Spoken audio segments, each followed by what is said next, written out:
Hello friends, my name is Kamal Kumar. आज हम इस वीडियो में जे 2026 में पूछे जाने वाले इलेक्ट्रोस्टैटिक यूनिट्स के क्वेश्चन देखेंगे। टोटल इस यूनिट से हमारे पास में 16 क्वेश्चन आए थे और टोटल 8 शिफ्टों में ये क्वेश्चन पूछे गए थे। तो हम हमारा डिस्कशन स्टार्ट करते हैं। तो क्वेश्चन नंबर फर्स्ट हमारे पास क्या था। एक चार्ज दे रखा है, ओरिजिन के ऊपर प्लेस है 10 की पावर -8 और ये कह रहा है कि वर्क डन बताओ 2 माइक्रो कूलम को इस ए कोऑर्डिनेट से बी कोऑर्डिनेट तक लेके जाएं तो कितना वर्क डन करना पड़ेगा। तो सबसे पहले हम, क्योंकि ये ओरिजिन पे कर रहा है और कोऑर्डिनेट दे रखे है, तो सबसे पहले हमें किस चीज की रिक्वायरमेंट होगी, एक कोऑर्डिनेट एक्सिस की रिक्वायरमेंट होगी। तो मैंने कोऑर्डिनेट एक्सिस ड्रा कर लिया और ओरिजिन के ऊपर मैंने कितना चार्ज रखना है, 10 की -8 कूलम चार्ज को प्लेस कर दिया और सपोज कर लिया कि ये पॉइंट ए है जिसके कोऑर्डिनेट कितने हैं 4,4,2 और ये पॉइंट कोई मैं बी ले लेता हूँ जिसके कोऑर्डिनेट कितने हैं 2,2,1। ये कहता है कि अगर यहाँ पे चार्ज कितने चार्ज को हम लेके जा रहे हैं 2 माइक्रो कूलम। तो एक बार इस चार्ज को मैं ना क्यू नोट लिख देता हूँ। तो इसका एक्सप्रेशन हम कैसे निकालेंगे, वर्क डन निकालना है हमें फ्रॉम पॉइंट ए से बी। जैसे पॉइंट ए से बी को इस चार्ज को लेके जाऊंगा तो मेरे को कितना वर्क डन करना पड़ेगा। तो हमें पता है work done is equal to हो जाएगा potential energy at point B U B minus का potential energy at point A. तो पोटेंशियल एनर्जी में जितना डिफरेंस आएगा उतना ही तो वर्क डन करना पड़ेगा। और पोटेंशियल एनर्जी हम कैसे निकालते हैं, तो पोटेंशियल एनर्जी गेन कौन कर रहा है, क्यू नोट चार्ज गेन कर रहा है और बना कौन रहा है यहाँ पे पोटेंशियल एनर्जी, इस सेंटर ओरिजिन के ऊपर रखा हुआ चार्ज यहाँ पे पोटेंशियल बनाएगा। तो सपोज कर लेते हैं बी पॉइंट पे पोटेंशियल कितना बन रहा है वीबी माइनस का क्यू नोट इंटू में पोटेंशियल एनर्जी यहाँ पे वी पॉइंट पे कितना, ए पॉइंट पे कितना बन रहा है वी ए। तो इस तरीके से हम इसको सोल्व करेंगे। तो मैं क्यू नोट कॉमन ले लेता हूँ तो अंदर हमारे पास क्या बच गया वीबी माइनस का वी ए। तो पोटेंशियल कोई भी चार्ज है यहाँ पे क्यू चार्ज है और किसी आर डिस्टेंस पे कितना पोटेंशियल बनाएगा, तो के मल्टीप्लाई डिस्टेंस बिटवीन दैम कितनी है यहाँ पे आर है डिवाइड बाई में आर, और ये कौन चार्ज बना रहा है क्यू चार्ज बना रहा है। तो ये किसी भी चार्ज का पोटेंशियल ऐसे हम लिखते हैं। तो वीबी पॉइंट पे कितना पोटेंशियल हो जाएगा क्यू नोट इंटू में के इंटू में कौन चार्ज प्लेस कर रहा है, इसको हम कैपिटल क्यू मान लेते हैं। तो कैपिटल क्यू पोटेंशियल बना रहा है और कितनी डिस्टेंस है, ये डिस्टेंस हम सपोज कर लेते हैं आरबी। तो आरबी माइनस का वी पोटेंशियल कौन बना रहा है, कैपिटल क्यू चार्ज जो ओरिजिन पे है, और के इंटू में डिवाइड बाई में ये डिस्टेंस हम सपोज कर लेते हैं आर ए। तो बस अब सोल्व हो गया यहाँ पे क्यू जो कांस्टेंट नंबर्स को हम बाहर ले आते हैं। तो क्यू नोट के कैपिटल क्यू कांस्टेंट है और अंदर हमारे पास क्या बच गया आरबी माइनस का आर ए। तो यहाँ पे बस वैल्यू पुट करते हैं। सबसे पहले हम आरबी देख लेते हैं, आरबी कैसे निकालेंगे। तो आरबी ये कोऑर्डिनेट दे रखा है हमें, तो आरबी कैसे निकालते हैं, डिस्टेंस फार्मूला यूज कर लेंगे हम यहाँ पे। तो डिस्टेंस फार्मूले से अगर हमें कोऑर्डिनेट दे रखी है तो डिस्टेंस कैसे निकालते हैं, तो अंडर रूट ऑफ, ये डिस्टेंस हम कैसे निकालेंगे, under root of x2 minus, क्योंकि ये ओरिजिन है तो इसके कोऑर्डिनेट 0,0 हो जाएंगे 0 2 माइनस 0 का whole square plus y2 minus y1। तो 2 माइनस 0 का होल स्क्वायर प्लस में z2 माइनस z1 का होल स्क्वायर, तो 1 माइनस 0 का होल स्क्वायर। तो इसको सोल्व करेंगे, 2 का स्क्वायर कितना हो जाएगा 4, यहाँ से भी 4 आ जाएगा और यहाँ से क्या आ जाएगा 1। तो ये कितना हो जाएगा टोटल 9 और इसका रूट सोल्व करेंगे तो 3। तो ठीक वैसे ही आरबी कितना आ गया हमारे पास में, आरबी डिस्टेंस कितनी आ गई 3। तो ठीक वैसे ही आरबी आर कैसे आ जाएगा, डिस्टेंस फार्मूला लगा देंगे यहाँ पे। तो यहाँ पे वैल्यू क्या है 4 माइनस 0 का होल स्क्वायर। तो आर कैसे निकालेंगे, अंडर रूट ऑफ 4 माइनस 0 का होल स्क्वायर प्लस में y2 कितना देखा अगेन 4 है, तो 4 माइनस 0 का होल स्क्वायर और प्लस में z कितना हमारे पास में 2 माइनस 0 का होल स्क्वायर। तो इन सारों की वैल्यू सोल्व करने के बाद में 4 का स्क्वायर 16 हो गया, यहाँ से 4 का स्क्वायर 16 और 2 का स्क्वायर 4। तो ये मेरे पास कितना आ गया अंडर रूट 36 और जिसको क्या लिखेंगे हम 6। तो यहाँ से हमारे पास किसकी डिस्टेंस आ गई आर ए की। तो आर ए की डिस्टेंस हमारे पास कितनी आ गई 6 आ गई और इसकी वैल्यू को उठा के हम कहाँ रख देंगे इस एक्सप्रेशन में। तो क्यू नोट कितना दे रखा था चार्ज हमें, ये कितने चार्ज को उठा के लेके आ रहे हैं हम 2 माइक्रो कूलम को। तो यहाँ पे वैल्यू रखो, तो 2 मल्टीप्लाई माइक्रो की वैल्यू कितनी होती है 10 की माइनस का 6 मल्टीप्लाई के क्या होता है 9 इंटू 10 की 9 होता है और सेंटर के ऊपर कितना चार्ज प्लेस था 10 की माइनस का 8 इंटू में 1 बाई आर बी कितना है 3 है, आर ए कितना है 6 है। तो इसको सोल्व करेंगे तो ये कितना आ जाएगा हमारे पास में, तो 2 से मल्टीप्लाई 2 से डिवाइड करेंगे तो ये हो जाएगा 2 में से 1 गया, ये हो जाएगा हमारे पास में 1/6। तो ये पूरा को सोल्व करेंगे तो ये हमारे पास कितना हो जाएगा 1/6। तो ये 10 की माइनस का 8 मल्टीप्लाई 1/6। अब बस आसान है, यहाँ से हम क्या कर देंगे 2 को इससे काटो 6 से तो 3 आ गया, 3 को 9 से काटो 3 आ गया। तो यहाँ से 10 की 9 है और यहाँ पे माइनस का 8 है, तो ये कितना बच गया 10 बच गया। तो 10 को 3 से मल्टीप्लाई करेंगे तो कितना हो गया 30 मल्टीप्लाई 10 की माइनस का 6 ये है, तो ये 10 की माइनस का 6। तो ये हमारे पास फाइनल जो वैल्यू निकल के आ गई किसकी, वर्क डन की फ्रॉम ए से बी। तो ऑप्शन नंबर कौन सा हो जाएगा इसमें, ऑप्शन नंबर मैच कर रहा है हमारा 4th। नेक्स्ट न्यूमेरिकल में हमें क्या दे रखा है, 2 मेटालिक सफियर दे रखी है जिसकी रेडियस कितनी कैपिटल आर। तो हम 2 मेटालिक सफियर बना लेते हैं जिनकी रेडियस कितनी दे रखी है कैपिटल आर, दोनों का मास कितना दे रखा है स्मॉल एम और चार्ज भी कितना दे रखा है कैपिटल क्यू। तो दोनों में सेम ही सब कुछ दे रखा है। इसके बाद क्या रखा है, अगर दोनों एक दूसरे से कितने सेपरेशन पे है 4 आर सेपरेशन पे है। उसके बाद कहता है कि अगर ये दोनों एक दूसरे की तरफ यू स्पीड से चले, तो ये कह रहा है कि दोनों अगर एक दूसरे की तरफ यू वेलोसिटी से एक दूसरे को अप्रोच करे, तो आगे कहता है कि मिनिमम वैल्यू ऑफ यू क्या होगी, मिनिमम वैल्यू ऑफ यू क्या होगी so that they can only touch each other. और यहाँ पे एक कंडीशन दे रखी है के Q square is greater than G M square. तो यहाँ पे क्या कह रहा है के क्यू स्केयर है उसकी वैल्यू ग्रेटर दैन है जी एम स्केयर। तो ये कह रहा है कि जब ये जस्ट टच कर जाएंगे तो उस टच करने के लिए जो कंडीशन कह रहा है कि उसके लिए यू जो है कितना होना चाहिए कि जस्ट टच कर जाए। तो जस्ट टच कर जाएंगे तो इन दोनों का सेपरेशन कितना हो जाएगा, सेंटर टू सेंटर 2r। तो हम देखते हैं कि ऐसा क्या हो रहा है यहाँ पे। तो यहाँ पे देखो क्योंकि दोनों का मास है, दोनों ही स्फीयर का मास है, तो दोनों एक दूसरे से ग्रेविटेशनल फोर्स से खींचेंगे एक दूसरे को, तो ये भी ग्रेविटेशनल फोर्स इधर लगेगा। और क्योंकि इन दोनों के ऊपर चार्ज भी है तो दोनों के ऊपर रिपल्सन का इलेक्ट्रिक फोर्स भी लगेगा। तो दोनों की तरफ बाहर की तरफ मैंने क्या कर दिया, Fe। लेकिन यहाँ पे क्या करा है, के Q square is greater than GM square. इसका मतलब जो इलेक्ट्रिक फोर्स है वो ग्रेटर देन है किससे, ग्रेविटेशनल फोर्स से। इनिशियल कंडीशन के अंदर एक दूसरे को अप्रोच कर रहे हैं। इसका मतलब जैसे जैसे एक दूसरे को अप्रोच करेंगे, क्योंकि इलेक्ट्रिक फोर्स की वैल्यू ज्यादा है तो नेट फोर्स आउटवर्ड की तरफ होगी। तो इसका मतलब एक टाइम ऐसा आएगा जब बिल्कुल ये जो वेलोसिटी है डिक्रीज होते होते बिल्कुल मिनिमम हो जाएगी। मतलब एक दूसरे को और टच करने से पहले इनकी जो वेलोसिटी है वो क्या हो जाएगी, जीरो हो जाएगी। तो उस कंडीशन की वैल्यू पूछ रहे हैं हम पे। तो यहाँ से हम जो कॉन्सेप्ट लगाएंगे, यहाँ पे जो कॉन्सेप्ट रहेगा वो हमारे पास में कंजर्वेशन ऑफ टोटल एनर्जी रहेगा। कंजर्वेशन ऑफ एनर्जी का हम यहाँ पे जो है कॉन्सेप्ट यूज करेंगे। तो कंजर्वेशन ऑफ एनर्जी क्या कहती है, इनिशियल जो काइनेटिक एनर्जी और इनिशियल पोटेंशियल एनर्जी जो होगी वही फाइनल काइनेटिक एनर्जी प्लस में फाइनल पोटेंशियल एनर्जी होगी। अब यहाँ पे ध्यान देने वाली बात यह है कि इनिशियल काइनेटिक एनर्जी दोनों यू वेलोसिटी से आ रहे हैं, तो टू दोनों का same half M V square हो जाएगा दोनों, क्योंकि दोनों यू वेलोसिटी से आ रहे हैं, दोनों का मास सेम है तो 2 टाइम्स हो जाएगा। प्लस में अब ये जो पोटेंशियल एनर्जी है, यहाँ पे दो प्रकार की पोटेंशियल एनर्जी दिखाई देगी। एक तो पोटेंशियल एनर्जी ग्रेविटेशनल फोर्स के कारण और एक पोटेंशियल एनर्जी इलेक्ट्रिक फोर्स के कारण। तो कैसे लिखते हैं हम, दो चार्ज जब एक दूसरे से क्यू क्यू अगर दो चार्ज है एक दूसरे से r डिस्टेंस पे है तो इनका जो पोटेंशियल एनर्जी बनेगी, इलेक्ट्रिक पोटेंशियल एनर्जी वो कितनी बनेगी, तो वो बनेगी k इंटू में प्रोडक्ट ऑफ चार्ज और डिवाइड बाय में दोनों के बीच में डिस्टेंस r। तो ये होता है हमारे पास एक्सप्रेशन। तो इस एक्सप्रेशन का हम यूज करेंगे। तो यहाँ पे लिखेंगे इलेक्ट्रिक पोटेंशियल एनर्जी कितनी होगी, के क्यू स्क्वायर अपॉन में दोनों के बीच की डिस्टेंस कितनी थी इनिशियल 4r। तो यहाँ पे क्या लिख देंगे हम 4r। और देखो ग्रेविटेशनल पोटेंशियल एनर्जी क्या होगी, माइनस, यहाँ पे याद रखना माइनस होता है। तो माइनस का दोनों मास कितना दोनों का सेम, तो m का स्क्वायर और डिवाइड बाय में दोनों के बीच की डिस्टेंस कितनी है 4r।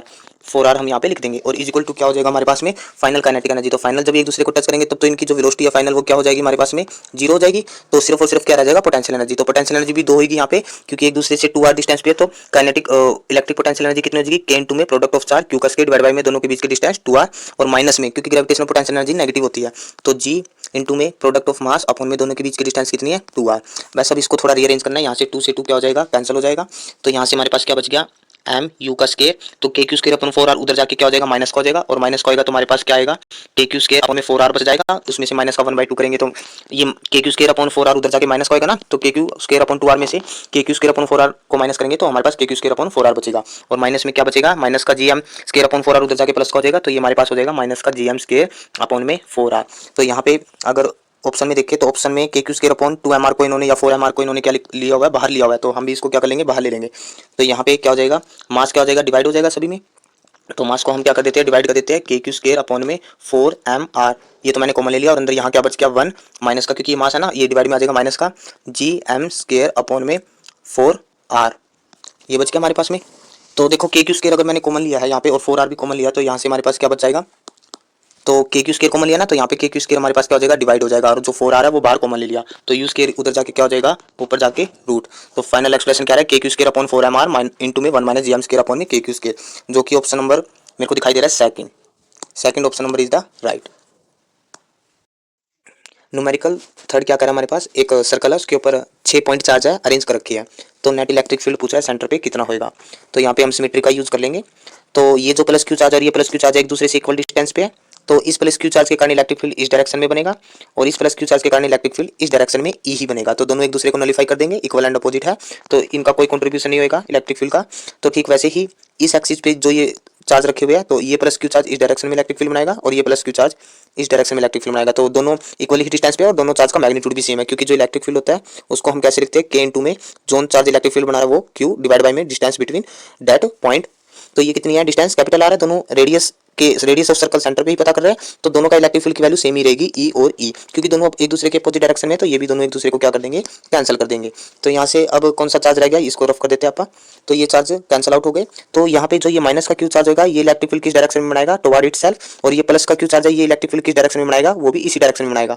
तो यहाँ पे क्या हो जाएगा, अगर मैं माइनस का क्यू लूँ तो माइनस के क्यू के कारण कितना इलेक्ट्रिक फील्ड बनता है, ई बनता है, और इस प्लस के क्यू के कारण भी कितना इलेक्ट्रिक फील्ड बनेगा, ई क्यू, क्योंकि मैग्नीट्यूड दोनों का सेम और दोनों इक्वल डिस्टेंस पे है, तो दोनों चीज सेम है। तो ये नेट इलेक्ट्रिक फील्ड कितना हो गया इस डायरेक्शन में 2e। लेकिन यहाँ पे जो है ऑप्शन में देखें तो ऑप्शन में यहाँ पे कंपोनेंट दे रखी है इलेक्ट्रिक फील्ड के, तो हम भी कंपोनेंट कर लेंगे, इसमें कोई दिक्कत नहीं है। अगर ये एंगल कितना बन जाएगा, क्योंकि 30 डिग्री पे है ना, तो ये एंगल कितना है 30 डिग्री है, तो बस यहाँ पे कंपोनेंट हो जाएगा। तो 2e का कंपोनेंट इस डायरेक्शन में कितना हो जाएगा, 2e साइन ऑफ 30 डिग्री हो जाएगा आई जे का आपकी डायरेक्शन में, और इस डायरेक्शन में ये कितना हो जाएगा 2e कोस ऑफ 30 डिग्री। तो बस यहाँ पे हम लिख देंगे कि जो इलेक्ट्रिक फील्ड है, जो नेट इलेक्ट्रिक फील्ड आया है सेंटर के ऊपर, वो कितना आया 2e कोस 30 डिग्री। किस डायरेक्शन में, ये किस डायरेक्शन में है, आई कैप पॉजिटिव है, ये इधर माइनस है तो माइनस का आई कैप, प्लस में जे कैप की डायरेक्शन में कितना इलेक्ट्रिक फील्ड है 2e sine of 30 degree J cap. तो अब सोल्व कर लेते हैं। कोस 30 डिग्री की वैल्यू कितनी होती है हमारे पास में, कोस 30 डिग्री की वैल्यू होती है √3/2। तो ये 2e मल्टीप्लाई कोस 30 डिग्री की वैल्यू √3/2 और माइनस है जो यहाँ लिख लेता हूँ मैं, माइनस का यहाँ आ जाएगा और ये हो जाएगा आई कैप प्लस में 2e। तो 2e और साइन 30 डिग्री की वैल्यू कितनी होती है 1/2 जे कैप। और यहाँ से 2 से 2 कैंसिल हो गया, ये 2 से 2 कैंसिल हो गया। और इलेक्ट्रिक फील्ड की वैल्यू कैसे रखेंगे, ई की वैल्यू क्या हो जाएगी, तो के की वैल्यू रखो 1/4πε0 मल्टीप्लाई चार्ज कितना है कैपिटल क्यू और डिवाइड बाय में डिस्टेंस कितनी है radius of circle, radius of circle, ठीक है, आर का स्क्वायर आएगा ना, आर का स्क्वायर। तो बस ये वैल्यू उठा के यहाँ पे रख दो। तो ई की वैल्यू कांस्टेंट है, वो कांस्टेंट को बाहर ले आओ, चार्ज बाहर ले आओ, 4πε0 आर का स्क्वायर बाहर आ गया और अंदर क्या रह गया हमारे पास में, ये अंदर आ गया हमारे पास में जे कैप और ये माइनस का क्या रह गया √3 आई कैप। तो ये कौन सा ऑप्शन में दिखाई दे रहा हमें, कोई भी ऑप्शन मैच नहीं कर रहा। तो इस 4th नंबर ऑप्शन को देखो, हम एक बार क्या करते हैं माइनस कॉमन ले लेते हैं। तो माइनस का कॉमन लोगे तो ये हो जाएगा के क्यू अपॉन में 4πε0 आर का स्क्वायर, अंदर ये जे कैप माइनस का माइनस माइनस प्लस हो जाएगा तो ये हो जाएगा √3 आई कैप माइनस का जे कैप। तो option number 4 is the right answer. Question number 4 में देखो क्या कर रहा है, एक पेंडुलम दे रखी है आपको जिसके बॉटम के ऊपर बॉब के ऊपर मास एम है और चार्ज क्यू है और स्ट्रिंग का जो मास है नेग्लिजिबल है। तो ये कहता है कि ये यूनिफॉर्म इलेक्ट्रिक फील्ड में हॉरिजॉन्टल इलेक्ट्रिक फील्ड में इसको प्लेस कर रखा है जिसकी वजह से टेंशन आ जाता है, स्ट्रिंग के अंदर चेंज हो जाती है। तो कहता है कि फाइनल टेंशन बताओ। तो हम क्या कर लेते हैं, यहाँ पे देख लेते हैं कैसे दे रखा है। तो ये कोई सीलिंग दे रखी है और अगर किसी इलेक्ट्रिक फील्ड के अंदर कोई चीज प्रेजेंट है तो ऑफकोर्स उसके ऊपर ये थ्रेड था, मान लो ओरिजिनल कंडीशन ये थी कि इस थ्रेड के ऊपर मास एम था और चार्ज क्यू था। तो थ्रेड में टेंशन होगी कितनी होगी टी, जो कि किसके इक्वल हो जाएगी, यहाँ पे इस केस में टेंशन किसके इक्वल हो जाएगा mg के। लेकिन यहाँ पे इलेक्ट्रिक फील्ड भी प्रेजेंट है तो इलेक्ट्रिक फोर्स लगेगा और इलेक्ट्रिक फोर्स के कारण ये जो टेंशन है, ये जो स्ट्रिंग है, ये इस डायरेक्शन में थोड़ी स्लाइटली इसके ऊपर फोर्स लगेगा इस डायरेक्शन में कितना q इंटू में ही, क्योंकि इलेक्ट्रिक फील्ड कैसे निकालते हैं हम, इलेक्ट्रिक फील्ड की डेफिनेशन क्या होती है फोर्स पर यूनिट चार्ज। तो इस बॉल के ऊपर चार्ज कितना q और मास कितना इसका m है, तो कितना फोर्स लग जाएगा इसके ऊपर इलेक्ट्रिक फील्ड में q इंटू में इस डायरेक्शन में। और यहाँ पे जो डाउनवर्ड जो इसका वेट हो जाएगा, डाउनवर्ड जो फोर्स हो जाएगा वो कितना हो जाएगा mg। तो इनिशियल कंडीशन के अंदर जब इलेक्ट्रिक फील्ड नहीं था तब टेंशन की फोर्स mg के इक्वल थी, लेकिन इलेक्ट्रिक फील्ड लगाने के बाद में अब टेंशन की फोर्स चेंज हो जाएगी और इसी की हमारे से वैल्यू पूछ रहा है। तो ये जो टेंशन की फोर्स है किसके इक्वल हो जाएगी, इन दोनों का रिजल्टेंट आ जाएगा। तो इन दोनों का रिजल्टेंट दो वेक्टर है एक दूसरे के परपेंडिकुलर, तो रिजल्टेंट इस डायरेक्शन में हो जाएगा कितना √QE का स्क्वायर प्लस में mg का स्क्वायर प्लस में mg का होल स्क्वायर। तो ये ऑप्शन किस में दिखाई दे रहा है, option number first is the right answer. Question number 5 में क्या कर रहा है, इलेक्ट्रिक फील्ड दे रखा है, उसकी डायरेक्शन दे रखी है ax i का प्लस by j का, a की वैल्यू दे रखी है और b की वैल्यू दे रखी है। हमसे पूछ रहा है कि अगर पोटेंशियल 10,20 पे अगर 500 वोल्ट है तो ओरिजिन पे कितना पोटेंशियल होगा।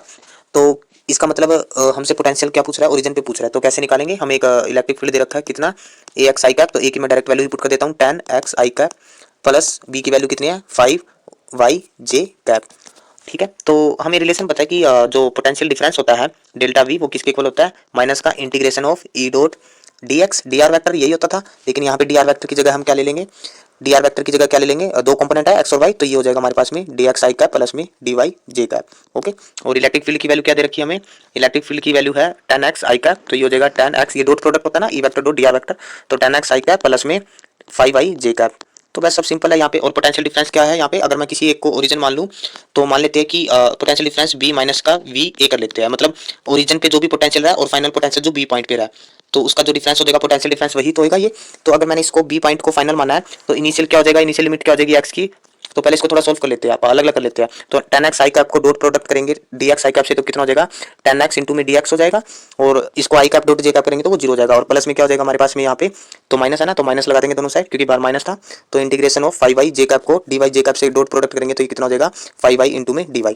तो मैं यहाँ पे क्या करा था कि अगर b पॉइंट को फाइनल माना है और इनिशियल पॉइंट ओरिजिन लिया तो लिमिट क्या लग जाएगी 0 से लेके, और b पॉइंट के बारे में क्या बोल रहा है कि 10,20 पे जो हमारे पास में वोल्टेज है वो कितनी दे रखी है, इसने 500 वोल्ट दे रखी है। तो बस यहाँ पे हम पुट कर देंगे तो 500 वोल्ट कहाँ पे दे रखी है, बी पॉइंट पे 500 वोल्ट दे रखी है। तो ये इनिशियल पोजीशन जो हमें ओरिजिन से निकाले, तो ओरिजिन 0 और बी पॉइंट कहाँ पे जा रहा है 10 पे जा रहा है, एक्स इसका एक्स कोऑर्डिनेट 10 है, और जो दूसरा पॉइंट हो जाएगा वाई डायरेक्शन वाला तो वो कितना हो जाएगा 0 ओरिजिन से स्टार्ट होकर इसका 0,0 से 10,20 जा रहा है, तो ये कितना हो जाएगा 0,20। बस अब आसान है, यहाँ पे इसको इंटीग्रेट करेंगे तो इसका क्या इंटीग्रेशन हो जाएगा, 10 कॉन्स्टेंट बाहर आ जाएगा और इसका इंटीग्रेशन करेंगे तो एक्स स्क्वायर बाई में 2 आ जाएगा, एक्स स्क्वायर बाई में 2 एक्स स्क्वायर बाई में 2 करेंगे और इसकी लिमिट पुट कर देंगे आप अपर लिमिट माइनस का लोअर लिमिट। ठीक वैसे ही ये भी 5 कांस्टेंट बाहर आ जाएगा और y का इंटीग्रेशन क्या हो जाएगा वाई स्क्वायर बाई में 2 और ये हो जाएगा हमारे पास में अपर लिमिट माइनस का लोअर लिमिट। तो 0 से लिमिट क्या लग जाएगी 20।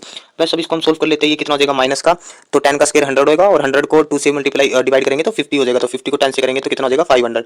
ठीक है, ठीक वैसे ही माइनस का 5 इंटू और लोअर लिमिट क्या हो जाएगी 0, तो उसको लिखेंगे नहीं। तो 20 का जब स्क्वायर करेंगे 400 और उसको 2 से डिवाइड करेंगे तो 2 का स्क्वायर कितना हो जाएगा 20 का स्क्वायर कितना हो जाएगा 1400, इसको 2 से काटेंगे तो 20 आ जाएगा, तो 5 टू 10 हो जाएगा, तो ये हो जाएगा हमारे पास में 1000। तो यहाँ से कितना हो जाएगा 500 माइनस का वी आई। तो यहाँ से रीअरेंज करो इसको, 500 उधर जाके क्या हो जाएगा माइनस का हो जाएगा, तो ये कितना हो जाएगा माइनस का 2000 वोल्ट हो जाएगा और इधर से इनिशियल वोल्टेज कितनी है माइनस का वी। तो सोल्व करेंगे तो वी ओरिजिन के ऊपर जो वोल्टेज आ जाएगी वो कितनी आ जाएगी 2000 वोल्ट। ये हमारा फाइनल आंसर हो गया। तो ऑप्शन नंबर कौन सा आएगा, option number B is the right answer. Numerical 6 में क्या कह रहा है कि एक पेंटागन दे रखा है आपको और उसमें चार्ज प्लेस कर रखे है उसके वर्टेक्स पर। आपसे पूछ रहा है कि इलेक्ट्रिक फील्ड और पोटेंशियल की वैल्यू क्या होगी। तो देखो सिमेट्री का यूज कर लेंगे। सिमेट्री क्या हो जाएगा, तो मैंने बता रखा जब भी कोई रेगुलर स्क्वायर हो तो उसके सेंटर पे अगर इक्वल डिस्टेंस पे और इक्वल ही चार्ज हो तो नेट इलेक्ट्रिक फील्ड सेंटर पे कितना हो जाएगा 0 हो जाएगा। ठीक वैसे ही अगर कोई ट्रायंगल हो और मैग्नीट्यूड ऑफ चार्ज बिल्कुल सेम रख रखा है तो सेंटर पे कितना इलेक्ट्रिक फील्ड हो जाएगा 0 हो जाएगा। तो इसके अंदर दो ऑप्शन तो एलिमिनेट होगी, फोर्थ ऑप्शन और फर्स्ट ऑप्शन तो हमारे पास क्या हो गया एलिमिनेट हो जाएगा। और यहाँ पे हमारे पास में जो अब वोल्ट पोटेंशियल कैसे निकालते हैं, पोटेंशियल एक स्केलर क्वांटिटी है, तो पोटेंशियल कोई भी चार्ज कितना बनाता है के क्यू अपॉन में जो भी डिस्टेंस रहेगी उसका क्या कर देंगे आर, पावर क्या रहती है 1 रहती है, के क्यू अपॉन आर करेंगे। तो यहाँ पे 5 चार्ज है तो यहाँ पे पोटेंशियल कितना हो जाएगा 5 के क्यू अपॉन में आर। तो ऑप्शन नंबर कौन सा दिखाई दे रहा है, ये थर्ड भी कैंसिल हो गया क्योंकि इसमें क्या कह रहा है पोटेंशियल 0 है, तो second option is the right. Question number 7 में क्या कह रहा है कि 3 आइडेंटिकल बबल दे रखे हैं, बबल नहीं देना चाहिए यहाँ पे ड्रॉप देना चाहिए, इसके पीछे रीजन क्लास में डिस्कस करते हैं हम। तो 3 ड्रॉप दे रखे हैं और तीनों ड्रॉप मिलके एक बड़ी ड्रॉप में क्या हो जाते हैं कोलैप्स हो जाते हैं। ठीक है, बड़ी ड्रॉप में क्या हो जाते हैं बड़ी ड्रॉप बनाते हैं। ठीक है, तो एक बात बताओ, तो ये कहता है कि जो potential of one initial bubble, मान लो ये कोई फर्स्ट बबल है तो ये सेकंड बबल और ये थर्ड बबल दोनों मिलके एक लार्ज बबल बनाते हैं। बबल नहीं कहना चाहिए ड्रॉप कहना चाहिए इसको। तो ये कहता है कि जो कोई भी एक किसी बॉल का जो भी पोटेंशियल मान लो वी रहता है किसी एक का, तीनों का ही वी होगा और इसका कोई भी लार्ज बबल है इसका पोटेंशियल आप V1 मान लो, तो कहता है कि रेशियो बता दो V अपॉन में V1 कितना होएगा।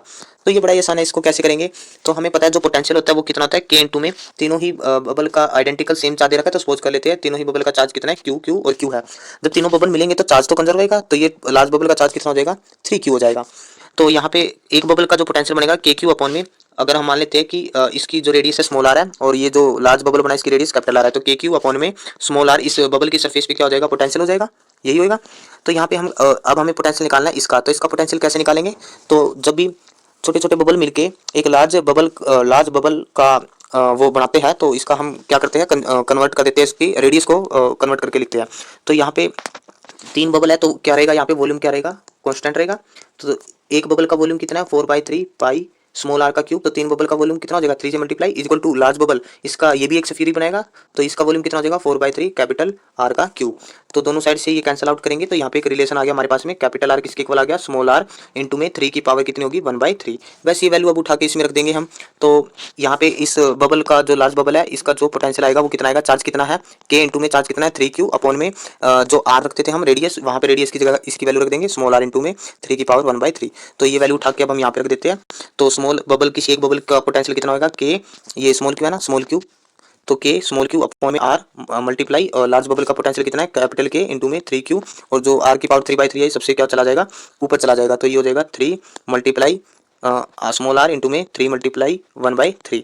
तो इसको जब हम काटेंगे तो हमारे पास किसके इक्वल आ जाएगा ये, तो स्मॉल आर से ये कैपिटल क्यू कैंसिल आउट हो गया तो हमारे पास ये बच गया, ये भी कैंसिल हो गया।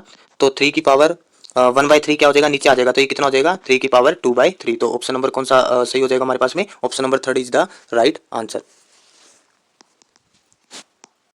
क्वेश्चन नंबर 8 में क्या कहता है, एक क्यूब है उसके कॉर्नर पे और उसके फेस के ऊपर चार्ज रखा हुआ है और हमसे पूछ रहा है कि नेट फ्लक्स कितना होगा इस क्यूब में से। तो इसमें हम क्या करते हैं किसी एक चार्ज को हम छुपा लेते हैं, मान लेते हैं एक बार 2Q को छुपा लेते हैं और जो ये क्यूब है इसके फेस पे क्या है हमारे पास में चार्ज रखा हुआ है, यहाँ पे क्यू चार्ज रखा हुआ है। तो हम क्या करेंगे इसको सिमेट्री में लाने की कोशिश करेंगे, मतलब एक ऐसा स्ट्रक्चर बनाएंगे कि ये उसके सेंटर पे आ जाए। तो कैसे बनेगा, एक और क्यूब इसके साइड में ऐसे बना देंगे, एक और क्यूब हमने बना दिया तो ये 2 क्यूब के बिल्कुल क्या आ गया सेंटर में आ गया ना, ये 2 क्यूब के सेंटर में आ गया। तो हमारे पास फ्लक्स किसके इक्वल होता है, फ्लक्स इज इक्वल टू होता है नेट चार्ज उस क्लोज जो भी सरफेस है उस क्लोज सरफेस के अंदर प्रेजेंट नेट चार्ज और डिवाइड बाय में एप्सिलॉन नॉट। तो इस दो क्यूब में कितना फ्लक्स है, दो क्यूब को मिला के कितना फ्लक्स है, तो किसी एक क्यूब में से कितना फ्लक्स पास आउट करेगा तो 2 से डिवाइड हो जाएगा। तो यहाँ पे जो टोटल फ्लक्स होगा वो इस स्मॉल क्यू के कारण कितना होगा फ्लक्स है 2 अपॉन में क्यू अपॉन में 2 एप्सिलॉन नॉट। ओके, अब हम दूसरा जो ये चार्ज है जो इसके कॉर्नर पे था, अब इसको देखते हैं हम। तो देखो जब इसके कॉर्नर पे चार्ज रख दूंगा तो अब ये पूरा स्ट्रक्चर कैसे बनेगा, एक क्यूब ऊपर की तरफ ऐसे आएगा। ओके, एक क्यूब ऊपर की तरफ आएगा और एक क्यूब इस डायरेक्शन में बनेगा ऐसे, एक क्यूब इधर बनेगा। ओके, और 4 क्यूब ये नीचे की सरफेस में 4 क्यूब हो गए ना, और 4 क्यूब ही क्या बनेंगे ऐसे, 4 क्यूब ऊपर बनेंगे। ओके, तो कहने का ये मतलब है टोटल 8 क्यूब में ये जो है आपका कॉर्नर का जो ये चार्ज है ये 8 क्यूब को बना के फिर इसकी सिमेट्री बनेगी। तो हमें पता लग गया कि टोटल फ्लक्स है कितना 8 क्यूब में होता है, तो हर एक क्यूब में से कितना हो जाएगा क्यू बाई में 8 एप्सिलॉन नॉट। तो दूसरा जो कॉर्नर पे चार्ज है वो कितने सिंगल क्यूब से कितना पास करेगा क्यू बाई में 8 एप्सिलॉन नॉट। तो बस लेकिन चार्ज कितना है यहाँ पे, चार्ज 2 क्यू है ना, तो 2 क्यू लगा देंगे क्योंकि चार्ज कितना है ये हमारे पास में 2 क्यू है। तो बस अब इसको सोल्व कर देते हैं। तो ये 2 से 4 कैंसिल आउट हो गया, तो यहाँ पे ये कितना वैल्यू आ गया, इसको करेंगे तो ये हो जाएगा हमारे पास में 3/4 Q epsilon not. Option number B is the right answer. Question number 9 में क्या है, आपको दो डाइपोल दे रखे हैं। एक डाइपोल ये दे रखा है माइनस प्लस, ये बी डाइपोल दे रखा है, डायरेक्शन क्या हो जाएगी डाइपोल की नेगेटिव से पॉजिटिव। और एक डाइपोल आपको दे रखा है ए, ये इस डायरेक्शन में नेगेटिव पॉजिटिव, तो डाइपोल ए दे रखा है, डायरेक्शन क्या हो जाएगी डाइपोल की नेगेटिव से पॉजिटिव। बी पॉइंट और ए पॉइंट के बीच में जो डिस्टेंस दे रखी है वो कितनी दे रखी है 80 सेंटीमीटर। और ये कह रहा है कि कोई पी पॉइंट है जो इसके इक्वी डिस्टेंस पे दोनों डाइपोल से, तो मान लेते हैं ये डिस्टेंस है और इनके बिल्कुल इक्वी डिस्टेंस पे, तो बिल्कुल सेंटर में होगा। तो सेंटर से ये दूरी कितनी हो जाएगी, टोटल 80 है तो ये 40 सेंटीमीटर और ये डिस्टेंस कितनी हो जाएगी 40 सेंटीमीटर। और हमसे पूछ रहा है कि बताओ नेट जो इलेक्ट्रिक डाइपोल होगी उस दोनों इलेक्ट्रिक डाइपोल के द्वारा यहाँ पे कितना इलेक्ट्रिक फील्ड बनेगा। तो यहाँ पे नेट इलेक्ट्रिक फील्ड की वैल्यू पूछ रहा है हमसे, तो हम कैसे बताएंगे इसको। तो हमें पता है कि कोई भी जो डाइपोल होता है हमारे पास में, मान लो ये कोई डाइपोल है, ये एक डाइपोल है, तो इस डाइपोल के एक्सियल पे कितना इलेक्ट्रिक डाइपोल बनाता है, ये कोई एक्सियल पे एक्स डिस्टेंस पे, ये सेंटर से कितने डिस्टेंस पे है एक्स डिस्टेंस पे, तो कितना इलेक्ट्रिक डाइपोल बनता है एक्सियल पॉइंट पे। तो डाइपोल जो भी मूवमेंट होता है पी इंटू में के अपॉन में जो भी डिस्टेंस है उसका क्या हो जाता है क्यूब। और यही डाइपोल अगर मैं तुम आपसे वो पूछूं कि इक्वेटोरियल प्लेन पे कितना होता है ये डाइपोल, तो इक्वेटोरियल प्लेन पे जो इलेक्ट्रिक फील्ड की डायरेक्शन होती है इस इलेक्ट्रिक डाइपोल के द्वारा वो अपोजिट डायरेक्शन में होती है, और एक्सियल लाइन पे जो डायरेक्शन इलेक्ट्रिक डाइपोल की होती है वही डायरेक्शन इलेक्ट्रिक फील्ड की एक्सियल लाइन पे होती है। तो एक्सियल पॉइंट पे ये तो एक्सियल पॉइंट पे आ गया, और जो इक्वेटोरियल लाइन के ऊपर जो इलेक्ट्रिक फील्ड बनता है इलेक्ट्रिक डाइपोल का वो कितना बनता है 2 टाइम्स ऑफ डाइपोल मूवमेंट के अपॉन में जो भी डिस्टेंस रहेगी ये जो भी डिस्टेंस रहेगी एक्स का क्यूब, ये अगर डिस्टेंस अगर हम एक्स मान लेंगे तो एक्स का क्यूब। तो बस सेम यहाँ पे भी यही है। इसके अंदर क्या हो रहा है, ये जो बी पॉइंट है ना, ये जो बी डाइपोल है, इस बी डाइपोल के लिए इलेक्ट्रिक डाइपोल के लिए ये जो पी पॉइंट है वो एक्सियल पे है, तो इसकी डायरेक्शन क्या हो जाएगी अपोजिट डायरेक्शन में हो जाएगी। अगर बी डाइपोल की डायरेक्शन ये है तो इलेक्ट्रिक फील्ड की डायरेक्शन भी इस डायरेक्शन में हो जाएगा क्योंकि ये इक्वेटोरियल में है और इक्वेटोरियल में अपोजिट होती है। और अगर मैं इस डाइपोल को देखूं ए डाइपोल को, तो ए डाइपोल की ये जो पी पॉइंट है ये एक्सियल पे आ रहा है। तो अगर एक्सियल पे आ रहा है तो अभी अभी देखा आपने कि एक्सियल के ऊपर जो जिस डायरेक्शन में इलेक्ट्रिक डाइपोल की डायरेक्शन होती है वही डायरेक्शन इलेक्ट्रिक फील्ड की होती है। तो यहाँ पे एक्सियल पॉइंट पे इलेक्ट्रिक डाइपोल इस डायरेक्शन में है तो इलेक्ट्रिक फील्ड की डायरेक्शन भी क्या हो जाएगी ई ए ये हो जाएगी। ठीक है, तो बस अब आसान है। दोनों जो चार्ज की वैल्यू है वो कितनी दे रखी है इस क्वेश्चन के अंदर, हैविंग अ चार्ज दो शॉर्ट डाइपोल दे रखी है, दोनों की चार्ज की वैल्यू 2 माइक्रोकूलम दे रखी है। ठीक है, और लेंथ कितनी दे रखी है 1 सेंटीमीटर। और जो बी अच्छा जो ये बी डाइपोल इलेक्ट्रिक डाइपोल है ये कितना चार्ज है 4 माइक्रोकूलम है। तो सबसे पहले हम क्या है इलेक्ट्रिक डाइपोल निकाल लेते हैं। तो पी ए पहले पी ए की वैल्यू निकाल देते हैं। इलेक्ट्रिक डाइपोल की वैल्यू क्या होती है product of charge and distance. तो ए पॉइंट जो ए इलेक्ट्रिक डाइपोल है वो चार्ज कितना 2 माइक्रोकूलम है ना, ये दे रखा 2 माइक्रोकूलम। तो 2 मल्टीप्लाई 10 की माइनस का 6 मल्टीप्लाई डिस्टेंस कितनी है इन दोनों के बीच में 1 सेंटीमीटर। तो सेंटी को मीटर में कन्वर्ट करोगे तो 10 की माइनस का 2। तो ये मेरे पास कितना हो जाएगा 2 मल्टीप्लाई 10 की माइनस का 8। तो इस डाइपोल को मैं क्या मान लेता हूँ एक बार के लिए पी ए डाइपोल आया ना तो इसको मैं पी नोट मान लेता हूँ। ठीक है, तो और दूसरा देखो अब हम इलेक्ट्रिक डाइपोल की वैल्यू निकालेंगे, डाइपोल मूवमेंट की वैल्यू निकालेंगे बी के लिए। तो बी के लिए कैसे निकालेंगे, बी चार्ज कितना दे रखा 4 माइक्रोकूलम।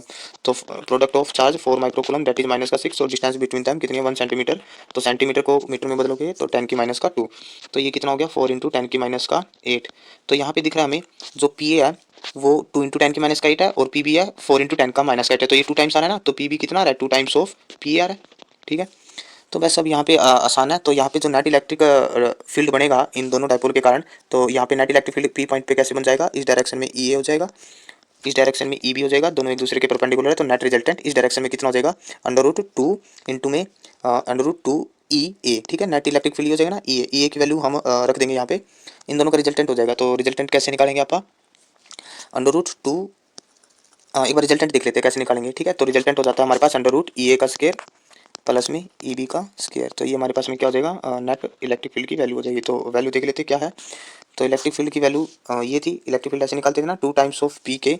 ठीक है, तो यहाँ पे जब इसको सोल्व करेंगे तो ये हमारे पास में क्या आ जाएगा, जो नेट एक्सप्रेशन आ जाएगा वो आ जाएगा √2 टाइम्स मल्टीप्लाई 2 इंटू में पी ए, क्योंकि ये इसके इक्वल है ना, पी ए के अपॉन में आर का क्यूब।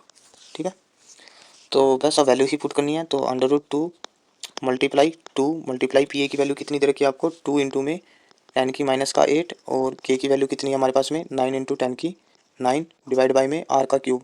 तो आर का क्यूब कितना है, आर कितनी है 40 सेंटीमीटर है।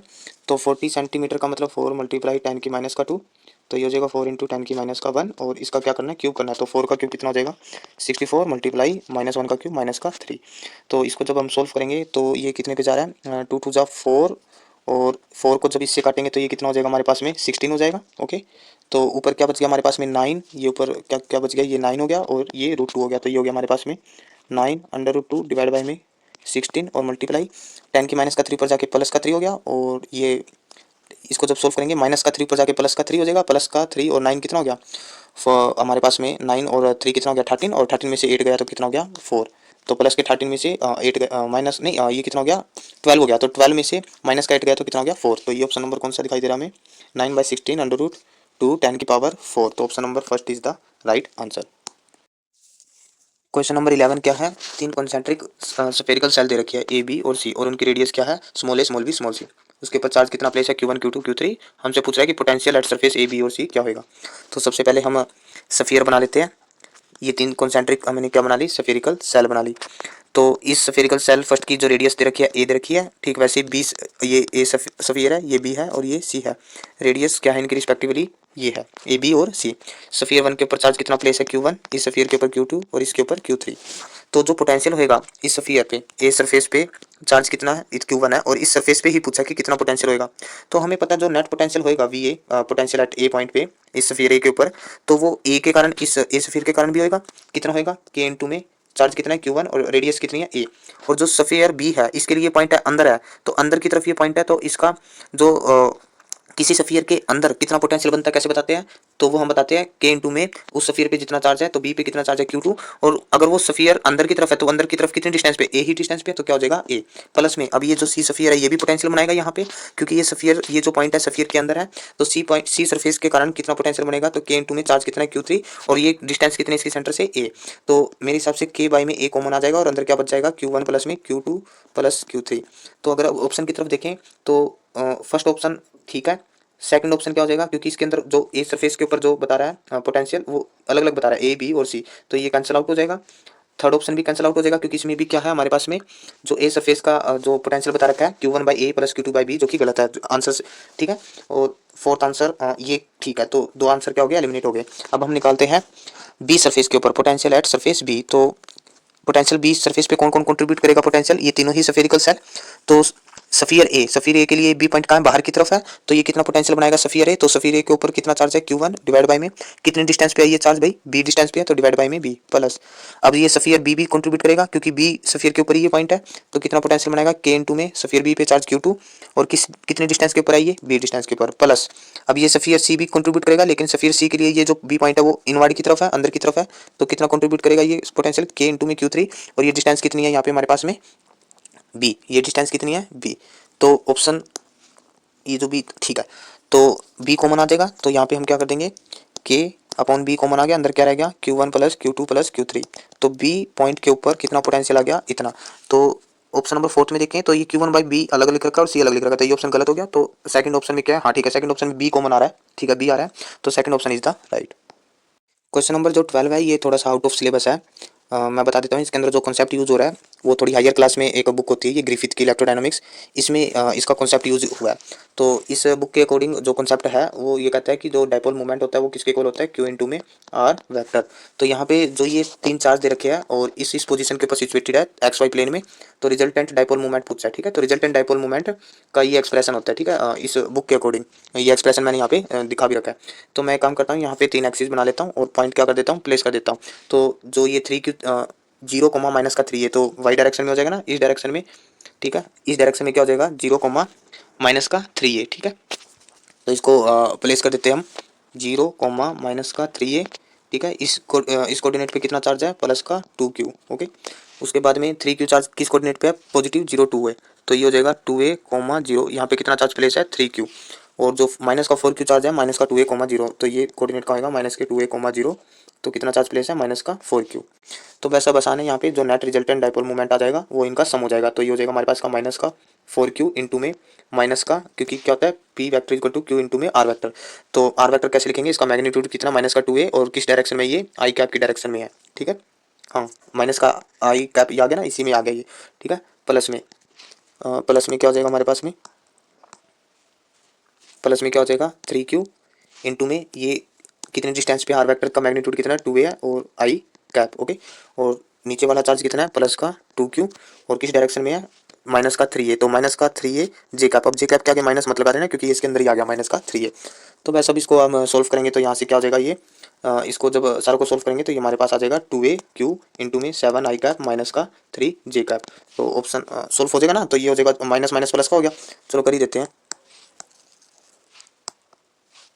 तो ये हो जाएगा हमारे पास में, ठीक है। तो यहाँ से क्या हो जाएगा माइनस माइनस प्लस हो जाएगा, तो ये हो जाएगा 4 2 जा 8 QA, ठीक है, प्लस का आई कैप हो गया ना, और इधर से 3 2 जा 6 QA आई कैप, ओके, और ये हो जाएगा माइनस का 6 QA जे कैप, ओके।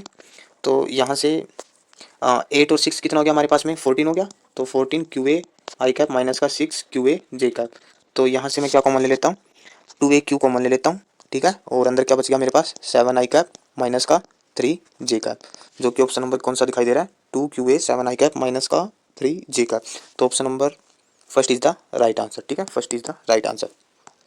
क्वेश्चन नंबर 13 में क्या करा हमारे पास में, इलेक्ट्रोस्टैटिक पोटेंशियल चार्ज रीजन दे रखा है वी ऑफ, ठीक है। ये कह रहा है कि कोई स्फेरिकल रीजन है, ठीक है, उसमें जो रेडियस में जो पोटेंशियल वेरी कर रही है वो कैसे वेरी कर रही है ए आर का क्यूब प्लस में बी से। उसके बाद कह रहा है कि total charge in sphere of unit radius कितना आएगा, मतलब जब आर की वैल्यू 1 हो जाएगी तो उस टाइम पे हमारे पास में टोटल चार्ज कितना आएगा, क्यू की वैल्यू पूछ रहा है हमारे पास। तो क्यू की वैल्यू हम कैसे निकालेंगे, तो क्यू की वैल्यू एक ही तरीके से निकल सकती है, हम सबसे पहले क्या करेंगे इस पोटेंशियल को कन्वर्ट करेंगे इलेक्ट्रिक फील्ड में, तो इलेक्ट्रिक फील्ड और पोटेंशियल में क्या रिलेशन होता है ई इक्वल टू माइनस के डी वी अपॉन में डी आर होता है, यही होता है। और फिर इस इलेक्ट्रिक फील्ड को हम कन्वर्ट कर देंगे, हमें पता है जो फ्लक्स होता है फ्लक्स वो किसके इक्वल होता है चार्ज अपॉन में एप्सिलॉन नॉट, यही होता है ना गोसला के अकॉर्डिंग। और इसी फ्लक्स को हम क्या लिख सकते हैं इलेक्ट्रिक फील्ड की फॉर्म में, इलेक्ट्रिक फील्ड इंटू में, क्योंकि इंटीग्रेशन ऑफ क्या होता है surface integral of electric field होता है ना क्यू अपॉन में एप्सिलॉन नॉट, ओके।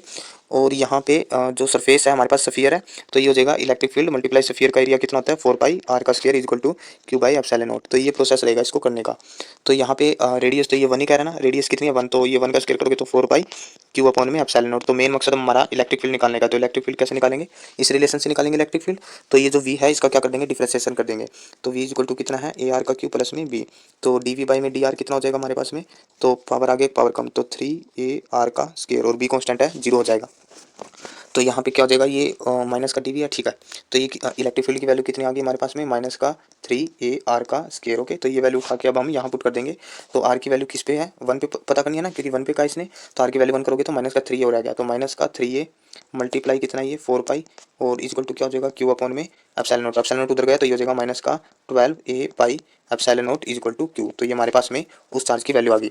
तो यहाँ पे देखो ध्यान से alpha multiply pi epsilon not लिख रखा है इन्होंने, तो यहाँ से अल्फा की वैल्यू कितनी आ गई, इन्होंने क्या लिख रखा है alpha multiply pi A epsilon not, तो पाई ए एप्सिलॉन नॉट को इन्होंने मल्टीप्लाई में लिख रखा है, तो मल्टीप्लाई में अल्फा की वैल्यू कितनी आ गई माइनस का 12, तो option number 2 is the right answer. Question number 14 में क्या है, एक लेंथ लाइन वायर दे रखी है हमें, ठीक है, ये वायर दे रखी है और इस वायर की जो लेंथ है वो 10 सेंटीमीटर दे रखी है हमें, और इस वायर के ऊपर जो चार्ज है टोटल चार्ज कितना है 24 माइक्रो कूलम, ओके। और इस वायर से कुछ डिस्टेंस पे इस वायर के एक एंड से 2 सेंटीमीटर डिस्टेंस के ऊपर एक दूसरा चार्ज प्लेस कर रखा है 1 माइक्रो कूलम। तो इस लाइन से इस ये पूरी लाइन के ऊपर चार्ज है और इस चार्ज के बीच में कितनी फोर्स लगेगी इसकी वैल्यू हमसे पूछी है। तो इसको हम कैसे करेंगे, हम एक काम करते हैं इस लाइन का एक एलिमेंट ले लेते हैं, क्योंकि कंटिन्यूस चार्ज डिस्ट्रीब्यूशन है ना, तो इसको सोल्व करने का जब भी कंटिन्यूस चार्ज डिस्ट्रीब्यूट होता है तो वहाँ पे हम एक एलिमेंट लेते हैं। तो यहाँ पे सपोज कर लेते हैं एक एलिमेंट ले लिया मैंने, ठीक है, डी एक्स लेंथ ले ली और इसके ऊपर कितना चार्ज है स्मॉल डी क्यू चार्ज हम मान लेते हैं, ठीक है। और ये जो चार्ज है इसकी इस पॉइंट से इस क्यू चार्ज से दूरी कितनी ले ली मैंने एक्स ले ली, ओके। तो देखो यहाँ पे लीनियर चार्ज डेंसिटी लग जाएगी, तो ये डी क्यू चार्ज किसके इक्वल हो जाएगा, तो लीनियर चार्ज डेंसिटी लैम्डा जो होती है टोटल चार्ज कितना है इस लाइन के ऊपर 24 माइक्रोकूलम है, ओके। तो मैं एक बार इसको पूरे वो लिख देता हूँ, ठीक है। तो लीनियर चार्ज डेंसिटी कैसे लिखते हैं हम, तो ये होता है लाइन के ऊपर जितना चार्ज है कैपिटल क्यू चार्ज है और लाइन की जितनी भी लेंथ है, ठीक है, तो ये हमारे पास में क्या होता है लीनियर चार्ज डेंसिटी होती है। तो ये जो डी क्यू चार्ज है ये डी क्यू चार्ज किसके इक्वल हो जाएगा, तो लीनियर चार्ज डेंसिटी इनटू में जितनी ये डिस्टेंस पे रखा हुआ है, तो डी एक्स डिस्टेंस पे रखा हुआ है तो ये डी एक्स। ओके, तो इसका मतलब लैम्डा किसके इक्वल है, कैपिटल क्यू अपॉन में एल इंटू में डी एक्स। तो जहाँ पे डी क्यू मेरे को दिखेगा वहाँ पे मैं उसको रिप्लेस कर दूंगा Q by L into D x से। ठीक है, बस अब हम निकाल लेते हैं इस डी क्यू फोर्स, इस डी क्यू चार्ज के कारण और इस क्यू के कारण इन दोनों में कितना फोर्स होएगा, तो स्मॉल डी एफ फोर्स होएगा। स्मॉल डी एफ फोर्स कैसे निकालेंगे, के इनटू में प्रोडक्ट ऑफ चार्ज, तो क्यू पहला चार्ज कितना क्यू और दूसरा चार्ज कितना ये डी क्यू, डिवाइड बाई में दोनों के बीच की डिस्टेंस, तो डिस्टेंस कितनी है दोनों के बीच में एक्स है, तो ये क्या हो जाएगा एक्स का स्क्वायर। ओके, तो दोनों साइड हम क्या कर देंगे इंटीग्रेशन कर देंगे, तो इंटीग्रेशन करेंगे तो ये टोटल फोर्स आ जाएगा। तो यहाँ पे क्या हो जाएगा के इनटू में स्मॉल क्यू, डी क्यू की जगह क्या रिप्लेस कर देंगे कैपिटल क्यू अपॉन में कैपिटल एल जो कि लेंथ ऑफ ये वायर है या लाइन है, और कैपिटल क्यू है total charge of over a length. Okay, और इनटू में क्या हो जाएगा डी एक्स और डिवाइड में ये क्या है हमारे पास में एक्स का स्क्वायर। ठीक है, तो जो कांस्टेंट टर्म है वो हम बाहर ले आते हैं, तो के कांस्टेंट है जिसकी वैल्यू क्या होती है 9 इंटू 10 की 9 बाहर आ गया। स्मॉल क्यू कितना दे रखा है 1 माइक्रो कूलम, तो माइक्रो को कन्वर्ट करेंगे तो 10 की माइनस का 6, कैपिटल क्यू ये भी बाहर आ जाएगा, कैपिटल कितना दे रखा है 24 क्यू 24 माइक्रो, तो ये हो जाएगा 24 इंटू 10 की माइनस का 6। ओके, डिवाइड बाई में ये कैपिटल एल है ये बाहर आ जाएगा, 10 सेंटीमीटर दे रखा है तो 10 की माइनस का सेंटी को चेंज करोगे तो माइनस का 2। तो यहाँ पे बस सब होने वाला है सोल्व। यहाँ पे आगे क्या हो जाएगा हमारे पास में, इस इंटीग्रेशन के अंदर क्या रह गया, इंटीग्रेशन के अंदर रह गया 1 बाई एक्स का स्क्वायर इंटू में डी एक्स। ओके, तो मैं एक काम करता हूँ और लिमिट क्या लग जाएगी, तो लिमिट ये एक्स कहाँ से कहाँ ले रहे हो तुम, एक्स इस 2 क्यू से ले रहे हो ना, तो ये कहाँ से स्टार्ट हो रहा है, ये देखो यहाँ से इसको मैं रेफरेंस मान रहा हूँ, इसको क्या मान रहा हूँ मैं रेफरेंस। ओके, तो ये चार्ज कहाँ से स्टार्ट हो रहा है इस लाइन पे, इस लाइन पे ये चार्ज हो रहा है 2 सेंटीमीटर से स्टार्ट होके कहाँ तक जा रहा है 10 सेंटीमीटर तक जा रहा है ना, 10 सेंटीमीटर तक चार्ज डिस्ट्रीब्यूट है। अगर मैं इसको रेफरेंस मानूँ, इसको मैं रेफरेंस मानूँ, तो ये इसके ऊपर चार्ज, इस लाइन के ऊपर चार्ज कितने, इससे कितनी दूर स्टार्ट हुआ है, तो 2 सेंटीमीटर से लेके 10 सेंटीमीटर तक। तो यहाँ पे लिमिट क्या लग जाएगी 2 सेंटीमीटर, तो 2 सेंटी को चेंज करेंगे तो 2 इंटू 10 की माइनस का 2 से लेके 10 इंटू 10 की माइनस का 2। ओके, तो बस अब इसको सोल्व करना है। इसको सोल्व कैसे करेंगे हम, तो 1 बाई एक्स ये मल्टीप्लाई में है, ठीक है ये सारा है, पहले इसी को सोल्व कर लेते हैं आप। तो ये हो जाएगा 10 की पावर 1 है, ये माइनस का 2 है, तो ये कितना हो जाएगा 10 की माइनस का 1 हो गया। यहाँ पे नीचे क्या बच गया हमारे पास में 10 की माइनस का 1, और ये माइनस का 6 कितना हो गया माइनस का 12 हो गया। ये हमारे पास कितना हो गया माइनस का 12, तो इसको एक बार काट देते हैं, ये कितना हो गया माइनस का 12, और माइनस का 12 और प्लस का 9 कितना हो गया माइनस का 3। तो ये मेरे पास इसको थोड़ा अच्छे तरीके से लिख देते हैं आप, ये माइनस का 12 और प्लस का 9 कितना हो गया माइनस का 3, और माइनस का 3 ये ऊपर जाके कितना हो गया माइनस का 1 ऊपर जाके प्लस का 1, तो ये हो जाएगा 9 को 24 से मल्टीप्लाई करेंगे तो एक बार ऐसे रहने, तो 9 इंटू 24 मल्टीप्लाई 10 की माइनस का 2। ठीक है, और मल्टीप्लाई में ये इंटीग्रेशन है, इसको अभी हम सोल्व करेंगे, अभी तो इसको सोल्व किया आपने। ठीक है, तो इसको सोल्व करेंगे तो ये कितना हो जाएगा 1 बाई एक्स स्क्वायर का जो इंटीग्रेशन होता है वो मेरे पास कितना होता है माइनस का 1 बाई एक्स होता है, और लिमिट लग जाएगी 2 इंटू 10 की माइनस का 2 से लेके 10 इंटू माइनस का 2। ओके, तो यहाँ पे क्या करेंगे अपर लिमिट माइनस का लोअर लिमिट, तो माइनस माइनस क्या हो जाएगा प्लस हो जाएगा, तो ये हो जाएगा 1 बाई 10 इंटू 10 की माइनस का 2 और माइनस 1 बाई 2 इंटू 10 की माइनस का 2। ओके, जब हम इसको सोल्व करेंगे, इस पूरे को सोल्व करेंगे तो हमारे पास में सोल्व करके देख लेना, हमारे पास में 5/6 आएगा। ठीक है, 5/6 आएगा। बस अब इस 5/6 को उठा के जब हम यहाँ पे वैल्यू पुट करेंगे तो हमारे पास जो फाइनल आंसर निकल के आएगा वो निकल के आएगा 90। ओके, आसान है, करके देखना हो जाएगा, ये 90 न्यूटन आएगा। ठीक है, 90 न्यूटन, हाँ सही है 90 न्यूटन आएगा। ये न्यूमेरिकल 15 में क्या कर रहा है, 2 पॉइंट चार्ज है। ओके, 1 नैनो कूलम और 2 नैनो कूलम। ठीक है, इक्विलेटर ट्रायंगल पे प्लेस है। ठीक है, तो मैं ये इक्विलेटर ट्रायंगल बना ली, और इस इक्विलेटर ट्रायंगल के अंदर एक यहाँ पे 1 नैनो कूलम, तो 1 नैनो कूलम का मतलब कितना है 10 की माइनस का 9 कूलम चार्ज है, और यहाँ पे कितना है 2 नैनो कूलम, तो 2 मल्टीप्लाई 10 की माइनस का 9 कूलम चार्ज जो है प्लेस है। ओके, ये कहता है कि ट्रायंगल की साइड कितनी दे रखी है 3 सेंटीमीटर, इक्विलेटर ट्रायंगल है तो तीनों साइड क्या हो जाएगी 3 हो जाएगी हमारे पास। ओके, इसके बाद कहता है कि अगर मैं किसी थर्ड चार्ज को लेके आता हूँ 3 नैनो कूलम को इन्फिनिटी से, और इस कॉर्नर इस ट्रायंगल के थर्ड कॉर्नर पे लाके रख दूँ, यहाँ पे लाके अगर कोई इन्फिनिटी से कोई 3 नैनो कूलम का चार्ज लाके यहाँ प्लेस कर दूँ, तो 3 नैनो मतलब 10 इंटू माइनस का 9 कूलम हो गया। तो कहता है कि मेरे को कितना जो है वर्क डन करना पड़ा, ये पूछा ना कितना वर्क डन मेरे को करना पड़ा, ये वर्क डन की वैल्यू पूछ रहा हमसे, डैश लगा के माइक्रो जूल लिख रखा है। तो कैसे करेंगे, तो वर्क डन कितना करना पड़ेगा आपको इस थर्ड चार्ज को लाने में, तो वर्क डन किस किस के अगेंस्ट करना पड़ेगा, तो मैं नंबरिंग कर देता हूँ फर्स्ट सेकंड और थर्ड। तो जो वर्क डन करना पड़ेगा इस थर्ड चार्ज को इन्फिनिटी से लाने में, तो वो वर्क डन किसके इक्वल हो जाएगा फाइनल पोटेंशियल एनर्जी माइनस का initial potential energy, change in potential energy work done होगा, क्योंकि हम जो इनिशियल पोजीशन है इसकी वो इन्फिनिटी से लेके आ रहे हैं, और इन्फिनिटी पे जो पोटेंशियल एनर्जी होती है वो कितनी होती है किसी भी चार्ज के लिए 0। तो अब फाइनल पोटेंशियल देखो, यहाँ पे जब चार्ज लेके आऊंगा तो यहाँ पे मेरे को किसके अगेंस्ट वर्क डन करना पड़ेगा, एक तो इस चार्ज के अगेंस्ट कितना हो जाएगा, इस चार्ज के अगेंस्ट के इनटू में प्रोडक्ट ऑफ चार्ज, तो इस चार्ज के कारण कितना पोटेंशियल एनर्जी बनेगा, तो इसका फॉर्मूला क्या होता है हमारे पास में, पोटेंशियल एनर्जी का क्या फॉर्मूला होता है, यू इज इक्वल टू लिखा जाता है product of charge divide by में डिस्टेंस बिटवीन दैम। तो यहाँ पे एक चार्ज कितना है 10 की माइनस का 9 कूलम है, और दूसरा चार्ज कितना हमने प्लेस किया 3 इंटू 10 की माइनस का 9 डिवाइड बाय में दोनों के बीच की डिस्टेंस कितनी है 3 है, 3 सेंटीमीटर है। ओके, तो सेंटी को चेंज करेंगे तो 3 इंटू 10 की माइनस का 2। ओके, और यहाँ से हम क्या करते हैं के की वैल्यू भी चेंज कर लेते हैं, के की वैल्यू क्या हो जाएगी हमारे पास में 9 इंटू में 10 की पावर 9। ओके, और माइनस में माइनस नहीं प्लस, और किसके अगेंस्ट वर्क डन करना पड़ेगा, इस चार्ज के अगेंस्ट। तो इसकी वैल्यू क्या हो जाएगी 9 इंटू 10 की 9 मल्टीप्लाई प्रोडक्ट ऑफ चार्ज, तो ये प्रोडक्ट कितना 2 इंटू 10 की माइनस का 9 मल्टीप्लाई ये चार्ज दूसरा चार्ज कितना है 3 इंटू 10 की माइनस का 9 और डिवाइड बाई में डिस्टेंस कितना है 3 सेंटीमीटर 10 की माइनस का 2। ओके, तो वैसा बस आना है यहाँ पे। हाँ, इसको हम सोल्व करके देखते हैं। तो यहाँ से 10 की माइनस का 9 और प्लस का 9 कैंसिल हो गया। ओके, 3 से 3 कैंसिल हो गया और माइनस का 2 पर जाके प्लस का 2 हो गया, तो 9 में से 2 गया 7, तो ये हो जाएगा 9 इंटू 10 की माइनस का 7 हो जाएगा। प्लस में यहाँ से देखो क्या हो जाएगा 3 से 3 कैंसिल हो गया और यहाँ से 9 2 जा कितना हो गया 18। ओके, माइनस के 9 से प्लस के 9 कैंसिल हो गया और माइनस का 2 पर जाके प्लस का 7, तो ये कितना हो जाएगा, ये हमारे पास माइनस का 2 पर जाके प्लस का 2 हो जाएगा और ये प्लस का 9 माइनस का 9 कैंसिल रहेगा और एक ये माइनस का 9 बचेगा। ठीक है, माइनस के 9 में से 2 गया माइनस का 7, तो ये मेरे पास कितना हो जाएगा 18 और 9 कितने होते हैं हमारे पास 27, तो 27 मल्टीप्लाई 10 की माइनस का 7 जूल आ जाएगा। लेकिन अगर ऑप्शन में देखें तो माइक्रो दिया हुआ, तो माइक्रो कैसे बनाएंगे, माइक्रो का पॉसिबल है जब यहाँ पे 10 की माइनस का 6 आ जाए और माइनस का 6 लाने का मतलब ये जो पॉइंट यहाँ पे है उस पॉइंट को आगे लेंगे, तो ये कितना हो जाएगा 2.7 मल्टीप्लाई 10 की माइनस का 6 जूल। तो ऑप्शन नंबर कौन सा सही हो जाएगा, option number 3 is the right. Question number 16 में देखो स्टेटमेंट का क्वेश्चन है ये, इसके अंदर कहता है इलेक्ट्रोस्टैटिक फील्ड हमेशा क्लोज लूप बनाती है, फॉर्म क्लोज लूप। ये तो गलत है, इलेक्ट्रोस्टैटिक फील्ड कभी भी क्लोज लूप नहीं बनाती क्योंकि पॉजिटिव चार्ज से हमेशा आउटवर्ड होता है और नेगेटिव चार्ज में हमेशा इनवर्ड होता है, तो कभी भी क्लोज लूप नहीं बनाती। तो ए ऑप्शन फर्स्ट में है, ये भी गलत हो गया, ये भी गलत हो गया और ये भी गलत हो जाएगा। ऑप्शन नंबर 3 हमारे क्या हो जाएगा, करेक्ट हो जाएगा। अगर बाकी भी देखें ऑप्शन, तो बी ऑप्शन में क्या कहता है कि इलेक्ट्रिक फील्ड है वो रेडियली क्या होगा, आउटवर्ड होगा when charge is greater than zero. बिल्कुल सही बात है, ग्रेटर देन जीरो ये कह रहा है कि चार्ज की वैल्यू ग्रेटर देन जीरो है, तो इसका मतलब वो पॉजिटिव चार्ज है और पॉजिटिव चार्ज में जो इलेक्ट्रिक फील्ड होता है वो हमेशा कहाँ होता है, outward to the charge. Okay, तो ये बात सही है बिल्कुल। सी ऑप्शन क्या कह रहा है कि Gauss law is valid only inverse square law, बिल्कुल सही है क्योंकि गॉस लॉ का यूज करके ही तो हम डिराइव करते हैं Coulomb's law. Okay, Coulomb's law की जो डेरिवेशन है वो गॉस लॉ से ही तो निकालते हैं, प्रूफ भी करते हैं, और कूलम्स लॉ में क्या आता है इनवर्स स्क्वायर लॉ आता है ना, आर का स्क्वायर, तो इसका मतलब गॉस लॉ भी इनवर्स स्क्वायर लॉ को फॉलो करता है। सी ऑप्शन भी ठीक है। डी ऑप्शन में क्या कहता है कि जो वर्क डन है moving A charge in static electric field around a close path is zero, बिल्कुल सही बात है। अगर कोई स्टैटिक इलेक्ट्रिक फील्ड है, अगर कोई स्टैटिक इलेक्ट्रिक फील्ड है तो इसका मतलब उस पर पोटेंशियल भी क्या होगा, सेम होगा, और किसी इक्वी पोटेंशियल सरफेस के ऊपर इक्वी पोटेंशियल सरफेस पे जो वर्क डन होता है वो कितना होता है हमारे पास जीरो होता है। ठीक है, तो ये एक्सप्लेनेशन है इस क्वेश्चन की।